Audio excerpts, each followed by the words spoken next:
I'm so glad you're with us today on the Clark Howard Show. You know, our mission is to serve you with advice and information that empowers you so you make better financial decisions in your life. In this episode, I read a shocking stat. Okay, what percent of parents are going to go into debt to take their children to Disney? And you're just not going to believe it. And also, AI, everywhere you turn. The stock market's talking about AI. And people are worried about what it's going to do to the job market. So what is it you need to know in your own life about this once obscure term that's now everywhere, AI? I'm going to talk about that later. So this is just bonkers. There's a new study that finds that half of parents who take their children to Disney will incur debt on the trip. If they take minor children, you know, who are you going to take? Half, according to a Lending Tree study. So you think about that first it says something about how expensive a trip to Walt Disney World is. And my oldest child took her two children with her husband to Disney. And all she could talk about is how they have never burned more money in less time than they did at Walt Disney. And they were at the one in Orlando, Disney World. And at the same time, my grandkids had a blast. Well, at least the older one. The younger one at 20 months was kind of clueless. But the older one, who will be 5 soon, I mean, just absolutely loved it and doesn't stop talking about it. So it's such a dilemma for parents. And so often with our kids, we face these dilemmas. You know, what do we do? Because, I mean, is it a good idea that half of parents, almost 45% is the actual number, go into debt because of the trip? Obviously, that's not a good idea. And at the same time, we want our kids to have experiences that just bring them such joy. Well, here's my answer to that. I took my oldest daughter, Rebecca, who just took her 2 kids, when she was young, and it seemed wondrous for her, and she loved it so much. Do you know, as an adult, she has zero memory of that trip. I remember the trip. I remember the lines. I remember the thunderstorm that happened while we were there. And so I guess I enjoyed it. She enjoyed it at the time, has no recollection of it at all. So I'd say remember that, because you'll remember the debt, right? So maybe you wait and take time, and for an adventure you want to take your kids on, you save over time to make it happen for your kids. Just saying. Am I a spoil sport? I totally agree with you. Honestly, I do. Well, you don't like going to amusement parks. I mean, they're not my favorite, but I took my daughter Claire when she was 5. My son was way too young. A couple of her friends were going, and they were staying in the parks. I did not do that. I got a hotel and Priceline outside of the parks, and we went to the Walmart. We got her an autograph book there that she used for all the characters. And I got bread, I got peanut butter and jelly. We brought in our own food. I mean, we really did it on the cheap for us. I did not go into debt for it. And I don't know if she remembers. I'll have to ask her. It was fun for her. But yeah, I totally agree. Kids forget this stuff. And we all feel that, not we all. I felt the pressure, I'm going to say. Like, you see all these people doing all this stuff for their kids, and you think, oh my gosh, my kids are missing out if I don't do it. And it's just not true, like you said. Like, they're not going to even remember. And we put way too much pressure on ourselves, and certainly you don't want to go into debt. So I want to say something else. I mentioned it briefly the other day. If you look at the numbers the TSA has day to day, we're hitting records one day after another of people going through security at airports, and planes are chock-a-block full. And so this is going to seem completely weird. Do you know that airfares are down significantly? And airlines have added so many new domestic seats that if you think about this, I mean, in the heat of summer, put your mind forward to fall. Fall's a really soft travel time. We're going to have great travel deals this fall. Airfares are going to be much better this fall than they've been in recent years. And you're going to see a lot of bargains, and you want to grab those if you can afford it and not go into debt doing it. And hotels are going to be cheaper at leisure-oriented destinations, obviously this fall as well. They've been ridiculously pricey in a lot of places this summer. It's been a different thing. Airfares down, hotel prices are crazy high. I have to quickly share, after we had heard you had been talking about this with airfares, I reshopped my trip to Boston, my upcoming trip to Boston, and the airfare was cheaper, so I just changed my flight times a little bit on the days, and I got a credit of like $80 that I have to use in the future. And then for my hotel, I did want to stay in a particular hotel near where my daughter lives, and so what I did was I wasn't married to it, but I looked on the hotel's website, I looked on Priceline, a couple other places, and then on Hotwire, it was clear that this was the hotel, and I got a great deal on this hotel, and it turned out to be that one. So there, you can find a bargain. Yeah, I mean, it does take shopping, but then reshopping is so key with hotels, airfare, rental cars. And I did mention this the other day about how much money people are saving by not just sticking with what they have and being a free agent even after. And so the hotels hate this. And that's why hotels are teasing you with rates that are a little cheaper if you'll book your hotel non-refundable. Don't be tricked into that. Don't fall for it. Book a hotel room that you can cancel up to a few days before your travel. Absolutely reshop hotels. If you book way in advance, reshop them a month out and a week out. And you will find, not 100% of the time, but close to it, you will be able to lower that price by reshopping. All right, we'll go to questions. This one's from Debbie in Pennsylvania. Speaking of travel, searching for a vacation rental on Anna Maria Island, on their Facebook page, a woman claiming to be the owner and real estate agent said she had something available via Facebook Messenger. Always not good. She sent me a VRBO link to a unit for the week that I was interested in. She said she was the owner and she could save me on some of the VRBO fees. She emailed me a rental agreement with an initial $600 deposit. She requested payment through Zelle, which happened on she says 2 days later. She asked for a $150 refundable security deposit and emailed me an updated receipt and business card. 2 days later, I did additional search for the local realtor and discovered the same unit as available my week. I messaged them to inquire why the week I paid for was not reserved. I spoke with them and they said the person I was dealing with was not the owner. I didn't have a reservation. They were using someone's Facebook page and the business card and phone number and email was altered. The agreement and receipts were faked as well. Zelle and my bank did nothing to assist me as they said I voluntarily sent the money. Debbie, $750 is an expensive loss of funds. And if you use Zelle, I call it Big Bad Zelle, you have no consumer rights, no consumer protections whatsoever with Zelle. And this con going on with VRBO and Airbnb is a common one.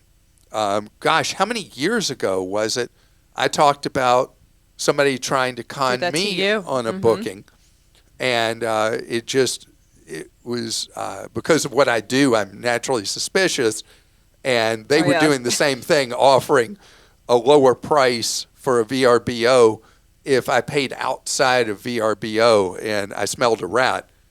In this case, you've learned an incredibly expensive, to say lesson. That's a hard thing to say, but your money truly is gone, and I'm so very sorry. And know that anytime somebody tries to get you to pay outside the walls of VRBO or Airbnb, it is a con. There is no shortcut to saving money by finding a listing supposedly on VRBO or Airbnb and then paying outside of their system. It is an automatic tip-off that a scammer is trying to get in your wallet. Thank you, Debbie, though, for warning other people. I'm sure you've saved some people some heartache. Lorraine in California says, I typically buy travel insurance for my tours overseas. However, this time while shopping, I noticed many policies found on sites like insuremytrip.com now exclude failure of the tour operator to provide the services promised and financial default. If I recall correctly, one of the main reasons to get travel insurance is to protect the traveler if the tour company goes bust. Right. I did not see anything in the articles on how to be protected in these situations. Of course, I always pay with a credit card, but with tour balances due so far in advance, the likelihood of being able to institute a chargeback within 60 days of the charge is slim to none. Please help on how we can protect ourselves, especially as travel has become more and more costly. All right, so Lorraine, thank you for bringing this up. You're going to help a lot of people here. There's been so much instability with travel suppliers of all different types that a lot of trip insurance policies and credit cards that include as a free benefit trip coverage, they now exclude supplier default. Supplier default was one of the main reasons to buy trip insurance all along. And now you're flying blind. The tour operator business is one that relies on advance deposits and advance payments from people to operate. And so even a tour operator that may have been in business 40, 50, 60 years may eventually hit rough times and go bust with potentially millions of dollars in people's deposits gone with the wind. And so this is hard. And if you're trying to buy trip insurance specifically to cover one of the aspects, not just you getting ill or something like that, covering supplier default, you're doing the right thing. You have to look for the companies that still cover supplier default. It may mean you pay more money for the trip insurance than you would for one that now excludes supplier default. But also, if you've relied on a credit card to protect you from that, know that the credit card companies, one by one, have been eliminating supplier default as a benefit. You got to make sure, even if in the past you used a card to pay that covered it, you got to check again to see if it still covers it. As an example, one of the most popular cards that people use for travel, the Chase Sapphire product, they now no longer cover supplier default. Great. All right, one more travel question from Aaron in California. I stayed at a hotel that I've patronized many, many times in the past. Upon check-in, I was informed that I needed to pay a $60 fee for a prior stay due to a burnt bed sheet. There are a few major red flags with this. I don't smoke. They allege this was from an incident that occurred in 2021. They have been unable to produce a photo of the alleged damage. I attempted to call the owner, but he never returned my call after we spoke on the phone about the incident. I was given the ultimatum that if I didn't pay this fee, I wouldn't be able to check into the hotel. It was late in the evening. I had no other choice, so I paid the money and checked in. Attempts to dispute the charge with my credit card were unsuccessful, and I'm filing a complaint with the BBB in hopes of getting the money I was assessed for the damage that I didn't cause back. Is there anything else I can do? This is like a car rental, but I shouldn't have to record every inch of the room. Aaron, of the news of the weird stuff I've had about hotels, this is way out there. I can never recall a circumstance like yours saying it must be a small, individually owned property. You obviously have stayed there, as you said many times in the past. This is way beyond odd. I would definitely post a TripAdvisor review if you thank haven't you. already. And also on Google. Google, yeah. Google reviews. You post the reviews and tell your story, and obviously name the hotel involved. And maybe that will get the owner to offer some accommodation. At the very least, it will warn away other people, because who knows who at some point maybe was smoking in the hotel room when they shouldn't have been. Mm-hmm. They burned a hole in the sheet, whatever. And then they've held you responsible, and you don't even smoke. I mean, just way bizarre. Very short-sighted, since you stay there a lot. That's right. crazy. Well, you did stay there a lot. Yeah, you won't exactly. be staying there in the future. As far as the Better Business Bureau complaint, our experience is BBB complaints work well with big companies, big corporate entities. They don't work well with small, locally owned businesses as a normal course of action, but you can see what it does generate. But filing a review on TripAdvisor and with Google, because Google has taken more and more market share of the review market, posting both those places, I think, is a smart thing to do. And how weird. Mm-hmm. I'm really sorry. Coming up ahead, way big change of gears. We're going to talk about how all this buzz about AI, what should you think about it in terms of what it's going to do to the job market and affect you long-term with the security of employment? We're going to talk about that. AI. I'm asked, it's funny how often, instead of people starting small talk with me about the weather, people will say, so what's this AI thing going to mean? Should I be investing in NVIDIA, or what should I be doing about this? Am I going to lose my job? That's a common one. And so anytime there's a lot of buzz about a new technology, it creates a frenzy of enthusiasm and fear. It's like two sides of the same coin. Because, first of all, it's hard really to wrap your arms around where AI fits in. And my son, who's 18, was telling me how, in fact, we were just having this conversation when I went to dinner with him the other night for his favorite food, sushi. And he was saying how ChatGPT, that at first he was so excited about it and all about it, and now it's like, nah, that he really is getting the idea that it really is a tool, not an answer. And this thing about AI that for so many of us is just like this fuzzy kind of thing is something that we use at Clark.com. You know, we've been able to harness the power of AI to create these new decision-making tools for you that a small organization like us would never have been able to do without the power of AI. And one of the things that I'll be talking about in the next couple of weeks is we've come up with a tool for people who pay their balances in full on credit cards, and we're beta testing it now. We're out of alpha, we're beta, but we haven't made it available to you yet on our website. And we're using AI to help us develop the tool. So now our efforts are all based on what should be the inputs, what should be the variables that are the things that make the tool more powerful for you to be able to make the right decisions when it comes to picking a rewards card. Just an example, and we've been doing this with all different kinds of things like mortgage refinancing tools and all that. So AI is like an assistant. And yes, there are certain jobs, unclear what they'll be yet, that will be eliminated by AI.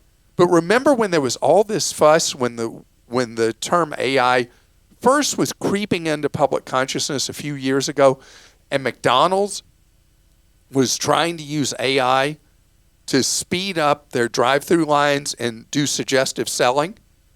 And it was a complete bust, and McDonald's has discontinued it. You know, sometimes something new gets oversold on the basis of fear and the basis of opportunity. And there's always going to be a progression of technology. It's just the way it is. And technology itself is neither automatically good or evil. It's how it's used. Think about drones. You know, drones, if you go back 10 years ago, everything was drones, drones, drones, drones, drones. Nobody ever talks about drones anymore, even though they're used in so many different ways now. And drones have shown that they're going to be a modern battlefield weapon in war. And it's allowed Ukraine to take these cheap, off-the-shelf drones and weaponize them to use them in war. And they're doing it with like $1,500 drones, where militaries around the world, big militaries like ours, are spending tens of millions of dollars per drone. They've been able to adapt these off-the-shelf drones in Ukraine to try to fight back against Putin. And so obviously this is something that could be part. You think about what were those Terminator movies, and there were those various robotic-like things going around trying to kill people. And so you can think about any of these technologies with the bad. And then you think about all the uses of drones that are positive, rescuing people who are lost in the wilderness. I don't even know how many people's lives have been saved by drones being able to fly around in a dense forest or whatever and find people that are lost and stranded or injured and stranded. And so technology always has the good and the bad. The thing with AI is just an inflection point of anything else you've ever heard me talk about in the job market, is that change is a constant. And if AI does any service in explaining the way I think, it's that we can no longer be stuck in the mud thinking about our work life as being the same through our entire adult life. That we have to not have blinders on like a horse in a race. We have to keep open vision of how things never stop changing. And if you don't know a story like the Kodak story, how one of the world's most vibrant and profitable corporations went into extinction because this company of extremely smart people was unable to adapt to technological change, and the whole company went extinct. That I don't want your job prospects as an individual to go extinct. So don't fear change over time. Be prepared to learn it and adapt to it. And one thing we have always done in my company, we've always adapted to change. And I laugh when I think about, we had a very profitable business 30 years ago selling people faxes with consumer and travel information in the late 80s and into the 90s. Mm-hmm. And we had this thing called a fax back service, and people would want the latest information, and they would get a fax from us. And now it's so funny. I mean, who uses faxes anymore other than lame medical practices still use faxes? Nobody else uses faxes Not that anymore, I'm aware do of, no. And by the way, doctors and medical offices, I mean, modernize fax machines, really? And so know that how foolish that sounds, and know that if you are only looking backward and regretting change, you miss opportunity. All right. David in California says, Clark, you talk about identity theft monitoring services as a waste of money, but what about identity theft insurance? I have paid for my family to be covered by one particular insurance for over 8 years now. It seems like a reasonable cost to protect myself and my children. Am I throwing away my money? It claims to insure up to $1,000 for stolen funds and expenses, unlimited recovery services, and they place an agent to walk you through getting your life back after an identity breach. Isn't this worth it for additional protection? If not, please tell me so I don't keep throwing my money away. By the way, does Credit Freeze protect against identity thieves stealing money from retirement accounts, bank accounts, check fraud, etc.? No. I also work in a correctional setting where a simple arrest could threaten my job and certain ID thefts can cause that. This is why I have purchased this insurance, but I'm open to being corrected to save money. So, David, you pointed out several great things, and I think it bears emphasis that a credit freeze only is about a criminal pretending to be you and opening new credit as if they're you. And it's not about protecting money you already have, and particularly in brokerage accounts and bank accounts where identity thieves really lick their chops and they want that money. Which brings me to the lack of value of the theft insurance you have. There's nothing wrong with the theft insurance you have, other than if Christa said right, you said it only covers $1,000 of loss. That's a joke. Mm-hmm. I mean, it needs to cover $1 million, something like that. I mean, it needs to cover a meaningful amount of funds that you might have in a retirement account or an investment account or a bank account. And I know those are good problems to have if you have big money in one. But $1,000 is really worthless window dressing. So if you are going to carry this insurance, it needs to be a policy that has robust coverage of your assets. And would you recommend, would umbrella insurance cover any of that? Likely not. Yeah, okay. Julie in Wisconsin says, I logged into my credit union yesterday and was asked to accept their updated digital banking terms and conditions before I could access my accounts. I thought, no problem. I will quickly read through the terms, check the accept box, and then continue with my banking. So after adjusting the font to a readable size, who in the world can read an 8-point font? How small is an 8-point? Tiny. Like what you're looking at right now is 14. Oh. I went to my printer and there were 58 pages to consume. What in the world? Do they really think their customers have this kind of time? I started reading and very soon my eyes were crossing and my head was pounding. In the end, I just accepted because I needed to move on with my day, but really, what are they thinking? So what they're thinking is that they like to pay lawyers a lot of money for 58 pages of terms of service, and they'll say later, oh, well, you know, it was on in your page terms of 37, service. it was in the terms of service. Do you know how, because of how dishonest the cell phone carriers and the cable companies were about data you were buying from them, that there's now this nutrition label that tells you what's actually happening? And that happened because of law and regulation. We need that same thing for terms of service and these Orwellian privacy policies. They're actually all about, when they send us the privacy policy once a year, it's all about the privacy we don't have, not the privacy we do have. And so this is foolishness that needs to be corrected. The marketplace is not correcting it.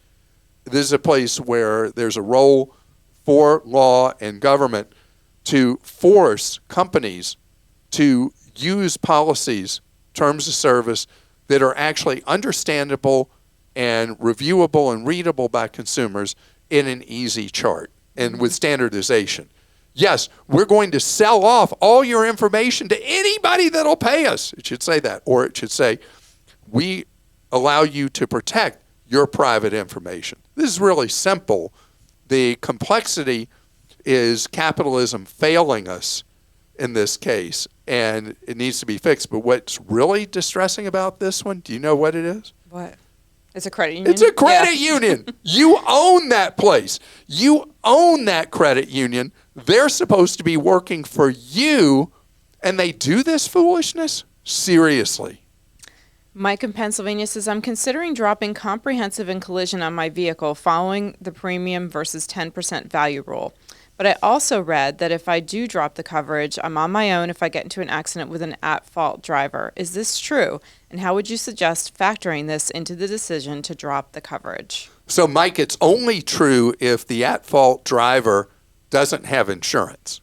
And I don't know the math on why it seems that we always get hit by an uninsured driver, but yes, it is true that if you self-insure is what you're doing, and you get hit by somebody who's at fault and they don't have insurance, that it comes out of your pocket. And you're playing the odds. So the question is, you think back through your driving lifetime, how many times have you had an accident? And if the value of the vehicle has dropped, that fits the 10 rule, that the value of the vehicle is less than 10 times what the insurance premiums are, then normally it makes sense to drop collision and comprehensive, but it means you are the insurance company. And that does make sense to do. And just hope that the person who hits you who's at fault has insurance. What about if you're hurt, like medical? So that collision comprehensive have nothing to do with that. It. Okay. So states, insurance for auto is regulated by each state. It's not a federal thing. And with collision and comprehensive, that's just about your vehicles. Right. So you will see that states have what's called, many of them call it uninsured motorist coverage, that pays medical in the event you're injured in an accident. The bigger thing is what many people in the insurance industry call underinsured motorists. Because in most states, if a driver has state-required minimums for medical, and you're injured, you'll run through that in a nanosecond at a hospital emergency room. So that's why on your own auto insurance, you should consider having what they refer to as uninsured, underinsured coverage to cover the medical risk from an accident caused by another individual, or even your own fault and you have a friend in the car. You could get sued by your own friend for their medical costs. So that's an area that is important for people to know about. And with the car, believe it or not, if your vehicle's heavily depreciated, that's the low risk part of an accident. The high risk is always what happens to us as people and the expenses involved with that. So on that wonderful, do you know this is the second time in the last week I know you've ended this, or it's my fault the way I handled that, No. Debbie Downer kind of thing there. But it's all about reality, that life sometimes throws us not our favorite curveballs. And sometimes we get hit by a pitch at really fast speed. And we have to know how to deal with these things. And so that's what we're about here. The good, the bad, and the ugly. Yeah. Insurance is something you want to have covered, and you hope it's the one thing you spend money on that you hope it's never worth it.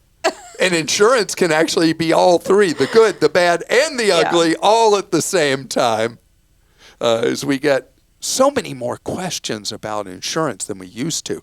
I mean, it's crazy. Insurance used to not even make our top 10 list of things people are calling about, but the disruptions in the insurance industry and various phases of it have pushed insurance way up the list of questions in recent years.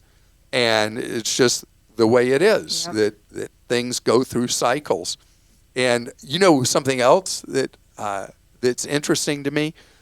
The absolute runaway number one thing we used to hear about was problems with cars.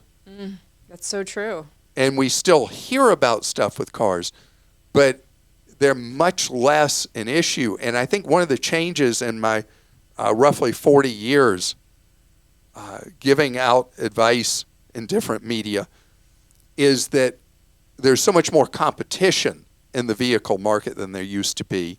And technology has marched on, that some of the basic kind of things that used to drive people bonkers with vehicles are not as much an issue as they used to be. So things do change over time. And right now, insurance of all kinds seems to be in a pretty bad cycle. Enough about that, though. Tomorrow, we're going to have more advice for your wallet, more ways to protect yourself, and know what we're devoted to, and that's you learning ways to save more and spend less and avoid getting ripped off.